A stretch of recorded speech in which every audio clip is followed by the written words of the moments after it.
Welcome to another episode of the Burg Podcast, where we talk about all things Hattiesburg, Mississippi.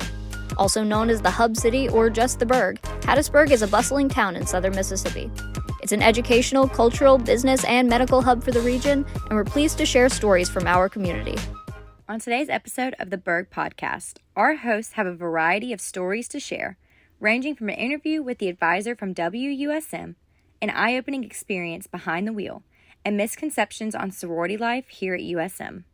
Michaela Williams kicks off the episode with an interview with Wilbur Martin, advisor of WUSM. I'm Michaela Williams for the Burg Podcast. Today, I'm interviewing Wilbur Martin. My guest is a professor at the University of Southern Mississippi and also the advisor for the school's radio station, WUSM. He teaches media law and ethics as well as media and entertainment law and enjoys all things radio. Okay. So how long have you been working at USM? I started here in the middle of 2010, but then I got hired full-time in January of 2011. So I know you always play music in class, and you mentioned you were in the band before, so did it make sense to be the advisor of the radio station, or how did that come about? No, well, that came about when I was in grad school here getting a PhD. I had written several papers, I guess, for Dr. Campbell, who was the director at the time. And when there was a faculty mix-up, I guess, or a change, somebody left, and they needed someone to cover a class, so they hired Jeff Rossier, who was the station manager at the time, to do that. And then they hired me to run the station while I was in the middle of the PhD thing. So that's what I did. And that was like the middle of 2010. But they didn't officially hire me until January of 2011. That's how that worked out. So was it something you just got into, or you had to learn how to do it? No. Here's the thing, right? My grandparents bought the radio station in Waynesboro, Mississippi in 1956 at the urging of my dad, who was 13 at the time. And then my dad later bought it from my granddad.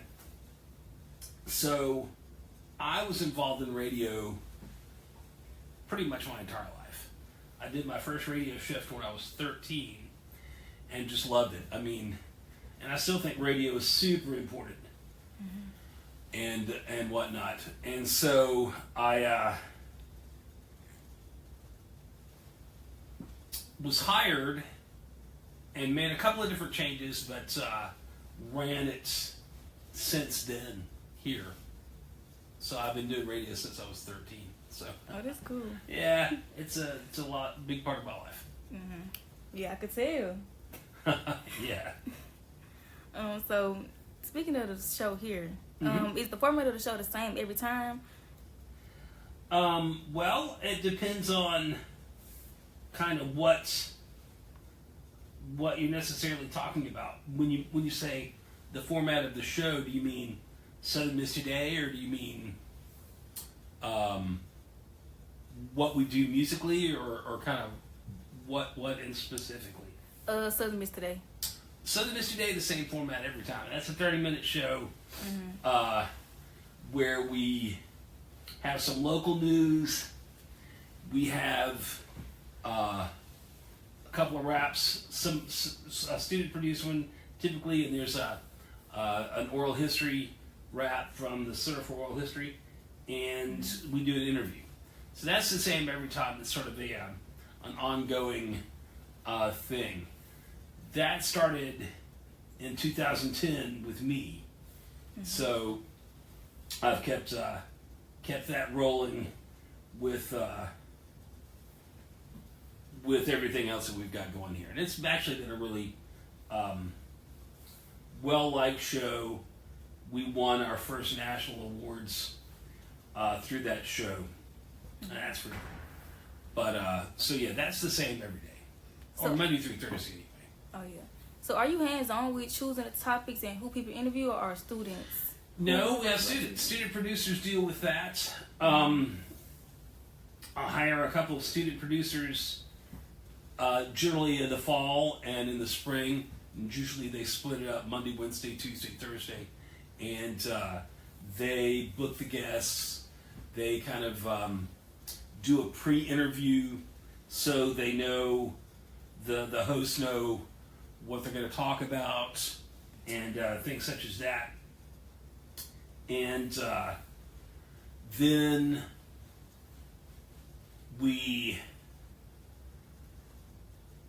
generally they will typically continue to work in the spring. Some don't make it. Some end up saying, "Oh, I can't do it. It's too hard," or "I've got stuff to do. I can't do it," and whatnot. And I'm okay with that.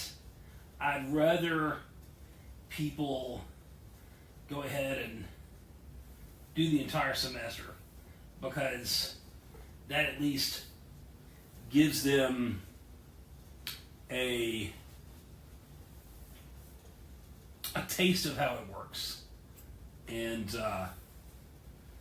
that's about as good as you can do, really. So, yeah, we have student producers take care of booking the guests. We've got student engineers that run the show. We have student hosts that take the host position and make sure that they do the interviews and everything such as that. And that's pretty much the way Southern Miss Today works. Okay, so that kind of leads to my last question. Mm-hmm. What opportunities or experiences can students gain from working with you at WUSM? Well, I hope anyway, that the amount of time that I've been doing radio and the way that we do the shows here is very professional. That's the way I like to run the show. I like to run the radio station as an ongoing concern, as it's a professional station. Even though it's staffed by students, primarily run by students, but I really like it to have more of a good feel for people that are working. So they'll sort of have a taste of how working out is. And most people have never really done any of that at all. They've never really experienced any sort of media at all. They've watched it. And even with radio, some people don't even listen to radio that much anymore. Yeah. But radio is so important. It's still the number one most interacted with medium in the United States. And that's actually grown from last year. And so 90% of people in the United States that are aged 18 and up interact with radio on a weekly basis. And that's more than any other medium. So I think radio is still really important, even though it gets sort of shoved aside by some people, which is fine. Yeah. But as people grow up, they're like, "Oh gosh, I wish I should have taken more of that," because there are some really good opportunities to do some good things in radio. And I think that the more people do that, the more they feel empowered, I guess. Mm-hmm. So that would be what I'd say about that. All right. Thank you. Sure. Hopefully you got what you wanted out of that. Yeah. Thank you for talking with me. Yeah, you're welcome. Thank you so much for talking with us. I'm Michaela for the Burg Podcast. Next up, we will hear from Alex Sagini and his life-changing moment behind the wheel after a late night out with friends. Ever had one of those nights that changes everything? The kind where you make a decision, a mistake, that feels like it's stamped across your life like a scar? A moment of poor judgment that seems as though it would define the rest of your life. I had one of those when I decided to get behind the wheel of my buddy's truck after a long night at Brewski's. It was my girlfriend's birthday, and I had more than enough drinks celebrating it. A beer turned into a shot, and that turned into more. When the lights turned on and it was last call at the bar, I looked around to see which one of my friends would be driving me home. To my surprise, they seemed to be in even worse shape than I was, so I decided to take one for the team. After all, I've never driven drunk. There's no way I'm unlucky enough to get caught the one time I do, right? I thought I would be okay. I thought that I was good enough to drive the 1 mile back to campus without any hiccups, but I was wrong. There was tons of laughter in the truck as we joked about the events of that night, but that laughter turned into a solemn silence when blue lights shined through the back window. I had not used a turn signal, and I knew I was destined for jail. I slowly backed the truck into the parking spot that I was headed for and awaited the officer's slow walk up to the window. He immediately commented on the smell of alcohol coming through the vehicle, and I drunkenly stumbled over my words as I told him some lie that I'm sure he's heard a million times. Needless to say, I was put in handcuffs and headed for jail. As I rode in that hard plastic back seat, I couldn't help but think of how much I just screwed myself over. The promises that I made to my family about holding back from drinking and driving played over and over in my head. My girlfriend's birthday had went from a great time to a worry-filled night for her. I was going to have something on my record that would stick with me for a lifetime. I continued to beat myself up over this for the moment the police car door closed until the moment that I fell asleep on the thin, ripped-up mat they gave me to sleep on. That night spent in a jail cell was a lot like multiple nights that would follow it in my own room. I tossed and turned, thinking of the burden that I put on myself for the rest of my life. The weight of regret hung heavy, and it felt like I was stuck in a never-ending cycle of shame and self-doubt. My parents were disappointed, and I thought for sure my dreams of law school were over. But you know what they say about rock bottom? It's a solid foundation to build on.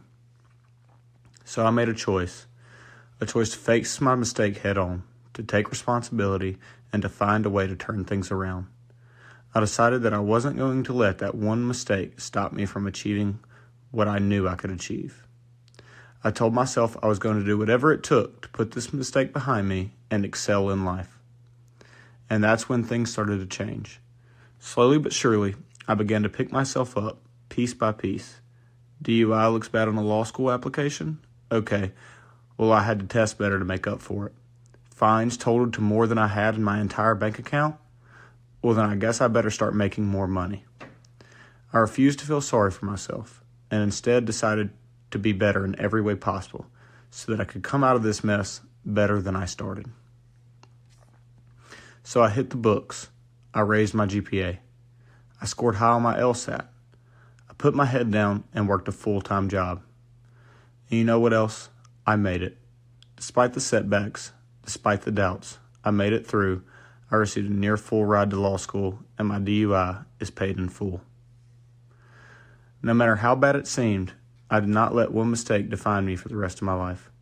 I never let it overshadow all the amazing things that I'm capable of. I owned up to it, stopped feeling sorry for myself, and figured out a way to make it happen.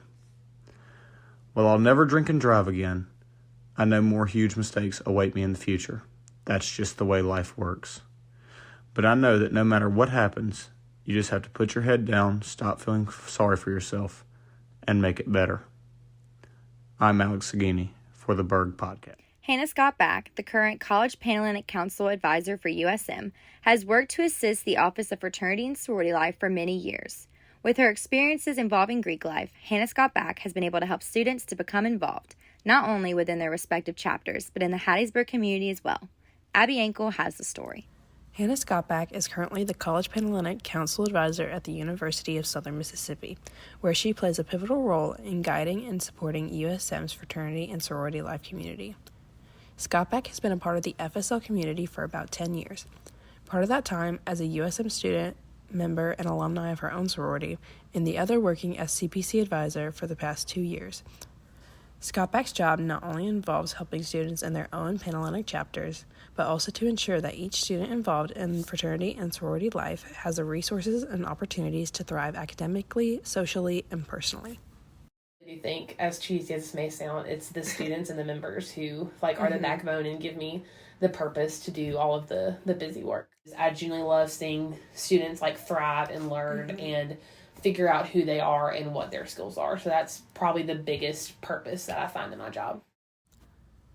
While there are many misconceptions about USM's FSL community, Scott Beck claims that the most common is that people aren't able to see what goes on beneath the surface, leading people to think that the community is more superficial than it actually is.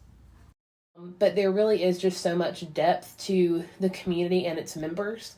We have some members that happen to be in a sorority, but also give back to their community, started a foundation, have a 4.0 in all their classes. We have chapters who they maybe have a spring party coming up, but they also raised $10,000+ for their community organization. Overall, Scott Beck's dedication as the College Panhellenic Council Advisor shows her commitment to leadership and personal growth within the fraternity and sorority life community. Through her hard work and guidance, Scott Beck continues to help create a supportive and inclusive community at the University of Southern Mississippi, leaving a lasting impact on students both within and outside of fraternity and sorority life. I'm Abby Yankel for the Burg Podcast. Thank you for tuning in to the Burg Podcast. This podcast is totally produced by students in Dr. Dave Davies' MCJ 344 podcasting class in the School of Media and Communication at the University of Southern Mississippi. Producers for this episode are Madison Calkins, Sydney Stokes, Michaelan Williams, and Denari Washington. Music from Upbeat. See the link in our About page for more information. Cover artwork by Madison Calkins and Greta Graves.